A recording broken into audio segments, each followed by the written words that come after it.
നിങ്ങൾക്ക് കോള് വന്നാലും കോൾ അങ്ങോട്ട് ചെയ്താലും സ്പീക്കർ ഓൺ ചെയ്ത് വേണം സംസാരിക്കാൻ. ശരി മാഡം. എന്നോട് പറഞ്ഞൂടെ സിദ്ധു എവിടെയാ പോകുന്നതെന്ന്? ആദ്യം കൊണ്ടാണ് ഞാൻ ചോദിക്കുന്നത്. ഇന്നലെ രാത്രി ഒരു സ്വപ്നം കണ്ടായിരുന്നു. സ്വപ്നത്തില് നിത്യ അവൾക്കെന്തോ അപകടം പറ്റിയതുപോലെ. അതുകൊണ്ടാണ് ഞാൻ ചോദിക്കുന്നത്, എങ്ങോട്ടേക്കായി പോകുന്നത്? അന്വേഷിക്കാൻ വേണ്ടിയാ. കുറച്ചു മാറി ഒരമ്പലമുണ്ട്, അവിടെ ചെന്ന് എന്ത് പ്രാർത്ഥിച്ചാലും അത് നടക്കും. നമ്മൾ അങ്ങോട്ടാ പോകുന്നത്. എന്തായാലും റെഡിയായി നിൽക്കുക, ഞാൻ ഉടനെ എത്താം.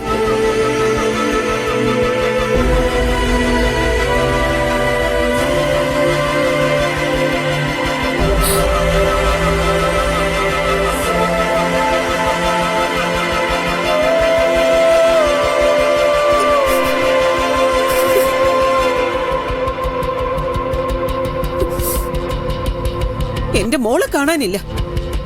അത് നിനക്കൊരു പ്രശ്നമല്ലല്ലോ. ഇന്നൊരു ദിവസം ലീവ് എടുത്തെന്ന് വെച്ച് എന്താ സംഭവിക്കാൻ പോകുന്നേ?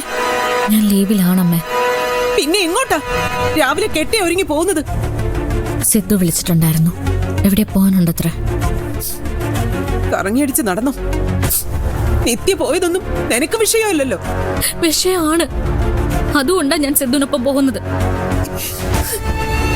കറങ്ങാനല്ല, അന്വേഷിക്കാനാ പോകുന്നത്.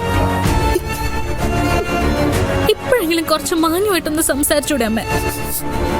എനിക്ക് ഇത്രയും മാന്യതയുള്ളൂ. എന്റെ അമ്മ ദേവീതി സംസാരം ഒന്ന് നിർത്തുന്നുണ്ടോ? നെഞ്ചെടുത്ത് പടപടന്നിരിക്ക. അമ്പലത്തിൽ പോയി പ്രാർത്ഥിക്കാന്നാ സിദ്ധു പറഞ്ഞത്. പക്ഷെ എനിക്കറിയാം, വെറുതെ. എവിടെയാ എന്തിനാ പോകുന്നെന്ന് എനിക്കെപ്പോഴും അറിയില്ല. അതൊരിക്കലും ഒരു സങ്കടത്തിലേക്ക് ആയിരിക്കുന്ന ഒരു പ്രാർത്ഥനയുണ്ട്. അതിനുവേണ്ടി ഞാൻ ഉള്ളുകൊണ്ട് പ്രാർത്ഥിച്ചുകൊണ്ടിരിക്കുന്നത്. ഈ സമയത്ത് അമ്മയുടെ മനസ്സിലെ വൃത്തികേട് സംശയമൊന്നും പുറത്തേക്ക് എടുക്കരുത്. സഹിക്കാൻ പറ്റുന്നില്ല എല്ലാം കൂടെ.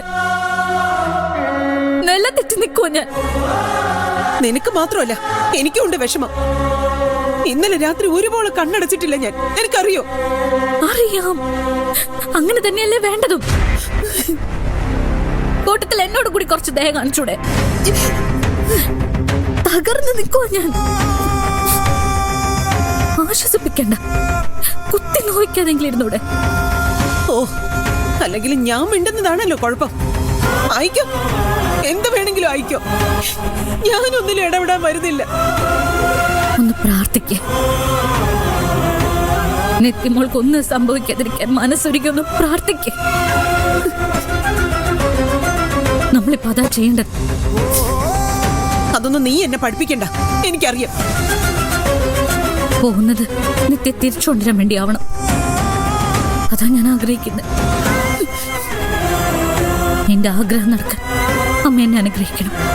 പോയിട്ട് വാ, എല്ലാം ഭംഗിയാവും.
ശരത്തേ,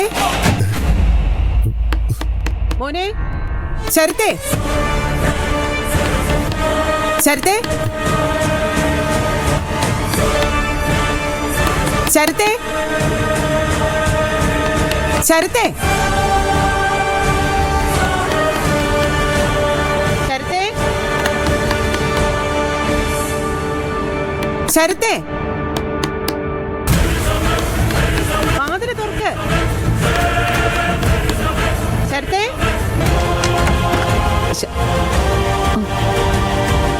എന്താ അമ്മേ? ദേവികയും സിദ്ധുവും കൂടി നിത്യ അന്വേഷിക്കാൻ ഇറങ്ങുന്നുണ്ട്. അവര് അതിനു വേണ്ടി തന്നെയാണോ പോകുന്നതെന്ന് നീ ഒന്ന് നോക്കണം. സംശയം എന്താ? അതിനായിരിക്കില്ല. ഈ അവസരം മുതലെടുക്കാൻ നോക്കുമല്ലേ അവര്. എന്തായാലും ഇങ്ങനെയുണ്ട് ആളുകൾ. നമ്മൾ ഇവിടെ വീർപ്പ് മുട്ടി കഴിയുന്നു, അവർ സന്തോഷിച്ച് കറങ്ങി നടക്കുന്നു. കണ്ട കൈയോടെ പിടിക്കണം. നമ്മൾ സംശയിക്കുന്നതാണ് സത്യമെങ്കിൽ പിന്നെ എന്താ ചെയ്യേണ്ടതെന്ന് എനിക്കറിയാം. ചെയ്യേണ്ടതേ പണ്ടേ ചെയ്തിരുന്നെങ്കിൽ ഇപ്പൊ ഇങ്ങനൊരു സങ്കടം അനുഭവിക്കേണ്ടി വരുമായിരുന്നു. ഞാൻ അപ്പോഴേ പറഞ്ഞല്ലേ കല്യാണം നടത്തണമെന്ന്. ആരെങ്കിലും കേട്ടു? കേട്ടിരുന്നെങ്കിൽ വേണ്ട. ഇനിയിപ്പോ അതൊക്കെ പറഞ്ഞിട്ട് എന്താ കാര്യം? വെറുതെ വിഷമിക്കാന്നല്ലാതെ. എന്റെ കുറ്റാണോ? പറയാഞ്ഞിട്ടാണോ? അവള് സമ്മതിക്കാത്തതിന് ഞാൻ എന്ത് ചെയ്യാനാ? നിർബന്ധിക്കണമായിരുന്നു, വാശി പിടിക്കണമായിരുന്നു. അതൊന്നും നിങ്ങളാരും ചെയ്തില്ല. അവിടെയും ദേവിക കളിച്ചത്. എനിക്കെതിരെ ഇല്ലാത്ത പറഞ്ഞുണ്ടാക്കി നിത്യയുടെ മനസ്സിൽ വിഷം കയറ്റി. കാണാതായപ്പോ അതും ആഘോഷിക്കുന്നു. ഇപ്പൊ ഒന്നും പറയണ്ട, എല്ലാം ഒന്ന് കഴിയട്ടെ. നീ കണ്ടോ, നിത്യ തിരിച്ചു വന്നാലുടൻ ഞാൻ ആ കല്യാണം നടത്തും. കല്യാണം ഇനിയും? നിത്യ സമ്മതിച്ചില്ലെങ്കിലോ? ഞാൻ വെട്ടുകത്തി എടുക്കും. അപ്പൊ അവള് സമ്മതിക്കും. എനിക്കാണെങ്കിൽ കാത്തിരുന്ന് മടുത്തു. ദുബായിൽ നിന്നാണെങ്കിൽ വിളിയോടെ വിളിയാ. കല്യാണം കഴിഞ്ഞാലല്ലേ എനിക്ക് അങ്ങോട്ട് പോകാൻ പറ്റൂ. കല്യാണം നീണ്ടാലേ എന്റെ ബിസിനസ് മുഴുവനും പൊട്ടാനാ സാധ്യത. എല്ലാം നമുക്ക് ശരിയാക്കാം മോനെ. എനിക്കൊരവസരം കൂടി തരാതിരിക്കാൻ പറ്റില്ലല്ലോ. ആവശ്യം എന്റെ ആയി പോയില്ലേ? മോനെ എന്നോട് ദേഷ്യമൊന്നും ഇല്ലല്ലോ അല്ലേ? ഒരു ദേഷ്യമില്ല, മറിച്ച് സ്നേഹം മാത്രമേ ഉള്ളൂ. അമ്മ നടന്നു, ഞാനിപ്പോ വരാം.